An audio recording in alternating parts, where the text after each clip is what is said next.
Hello and welcome to this video. In this Swift programming language video, we're going to be talking about or introducing you to value types in the Swift programming language. Now, it's quite funny because I'm introducing you these things to you now, but you've seen them for all of the other videos that I've made already. You've literally been using them all the time. Strings, integers, booleans, collections, and so on. You've used all these every single time. Let's just add these holiday destinations, and let's say then Greece and Turkey and Spain and so on. So all of these things, this one is then a string collection. Let's just add this. These are all value types, all right? Now, what is a value type and what is not a value type? So what do we mean when we say value type? What we mean is basically if we made another variable here and say other name, right? And we assigned that other name equal to name. And then let's just say what we changed the name to be a var. So we can change it instead. And let's just, for the sake of this, print out what name is. So let's say here initial value, right?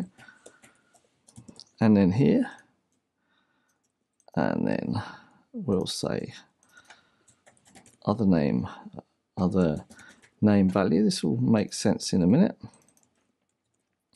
And now when we change the name is equal to James, and then we'll say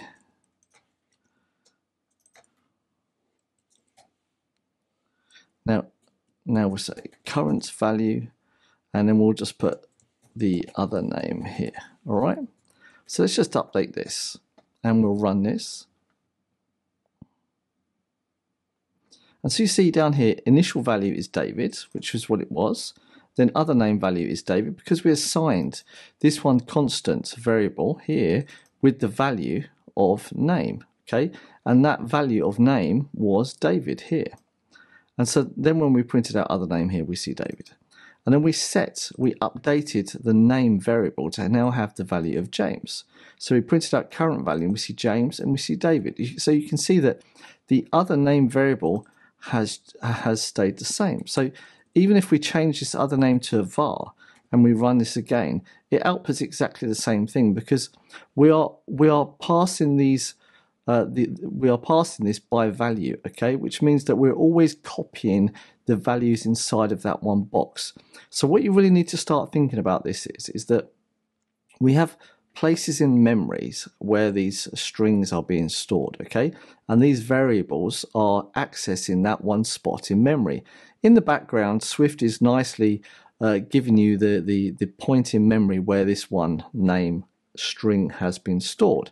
And so when we create another variable, such as, or we define another variable of other name, right, this is the declaration phase. And then the initialization phase, what it's saying, the assignment operator is saying, hey, go and fetch the value inside this name variable and then copy it, and I'm going to say it again, copy that value to put it in the memory location of other name, okay? But it's saying this memory location of other name can be changed, all right? It's not a constant, so that's why we have the var. But this one, surname and age and is British and so on, these are all they're all constant, so they cannot be changed. They are immutable, whereas this name string is mutable. But when we change the value that is stored at that one variable in that one storage location, that one memory location, right? Then we are updating. Sorry, when we change it, then we are up. When we change the value of it, we're updating what's inside that memory location. But because when we use the assignment operator to a value type, and this is what's important here, a value type, all right, then it gets copied to the other memory location. Now, the opposite of a value type, I'm not going to mention right now, it's going to come in another video, okay? But all I want you to understand is that when we talk about value types, they're always copied, okay? So when we make a greet person, and we say then name and so on, and then we print hello and then name, and we call get, oh, I say get person, I want greet person, and then we say greet person, and then we say other name. What is happening here is that when we call this, the value at other name, okay, is being passed as a value type. So it's making a copy, and this name within inside of this greet person is a copy, all right? It's a complete copy. It's its own thing within inside this one variable, okay? And it gets used inside of here. So we could change this all we want, but this is also a constant in here. We wouldn't be able to change it if we tried, right? So if we changed it to then Steve and we try and run this, you see that this is a constant type, so we cannot change it anyway. The only way that we could change it is then we could then say name is equal to name, and now we can say this is now equal to Steve, because we've received the name as a value, all right, and we've created a new value type, right, and we've assigned the value of that one variable to the value of name, all right, and we have another value type. And this is what strings are, this is what integers are, this is what booleans are, this is what collections are, all right, this is what function types are, they're value types, right, and they always get passed. Well, okay, that's not 100% true there, okay, these are all value types here. And what do I mean by value types? How do we define it in Swift? Well, these are just pure variables, what we have here, but in order to make a segue to the next videos, which are super important, we've got to click on this one value, all right, on string. And we see here public struct string, okay?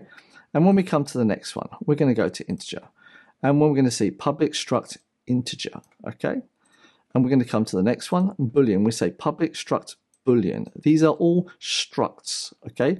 These are all structures. So these... We don't want to look too far into it, but what we are actually using everywhere in Swift are all structures, structs, okay? And if we just say here, person, and we then move all of this here inside of our person, all right, like this, and then we move this inside of here, and we say then function get person, get full name, and we remove this. It's a little bit of different syntax here. I'm giving you a quick introduction to this. Oops. Full name, and let's remove all this. Let's remove all this.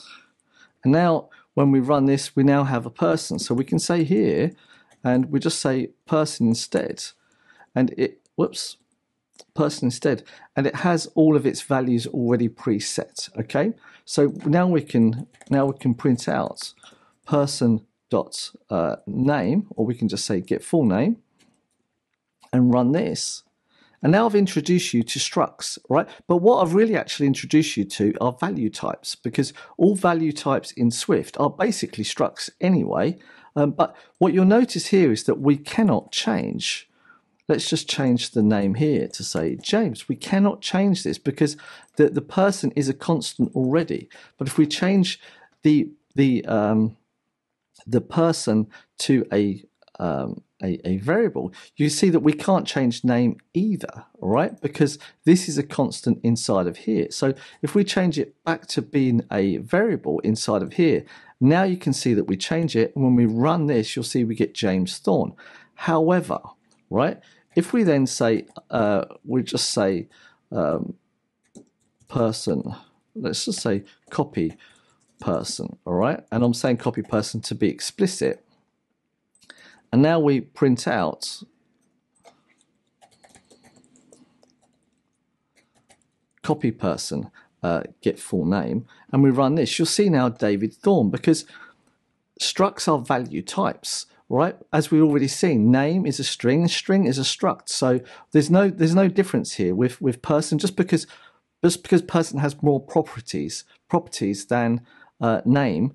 It's exactly the same thing. You see, so we can change person.name to James, and we get James Thorne, but copy person because it was passed. It was a copy of it. That's why I call it copy person. All right, it's passed by value. All right, and passed by value is always making a copy. And this is going to be extremely important for the rest of your time using Swift, okay? This is not just like a small thing I talked about here. If we took all of the last 64 videos, or this 65th video now, and said the relevance of what the relevance of these 65 videos compared to this, this is nothing, right? Everything in Swift, everything, when you do iOS apps, macOS apps, or iPad apps, and so on, or watchOS, or tvOS, or whatever, they are going to be using structs everywhere, okay? And everything you see is going to be structs. Now, there are two other instances where you're not going to be using structs. And sorry, we've already seen tuples. They are not, that they are already value types and so on, okay? But structs, we also have classes and we also have actors as well. But that's a topic for another session, okay? But for the time being, I hope I've now introduced you to well enough value types. And I've given you a nice introduction now to structs and what to expect in the future, all right? And now we've seen structs, you now know that strings, integers and booleans and collections and so on are all structs. And you'll see when we start using iOS apps or macOS apps or using Swift UI, you'll see that everything is a struct all the time anyway. Because in order for us to continue with other topics, we're going to need to have struct. With that said, I hope that you've got something out of this video. I hope that you've learned something. If you've got any questions or feedback or concerns or anything like that, let's start a conversation in the comment section down below. Don't forget to like, subscribe, share, and do all of the other social media things that are out there. We've just got started on this now. We've now hit the interesting parts, all right? 65 videos in, and we have started the interesting start where we can now expand onto everything. This is exciting stuff. It's the 1st of July, 2024. It's 10 minutes past 8 in the morning, and we have now opened the door. Welcome to Swift programming, all right? So let's get started. Ciao, ciao, and goodbye.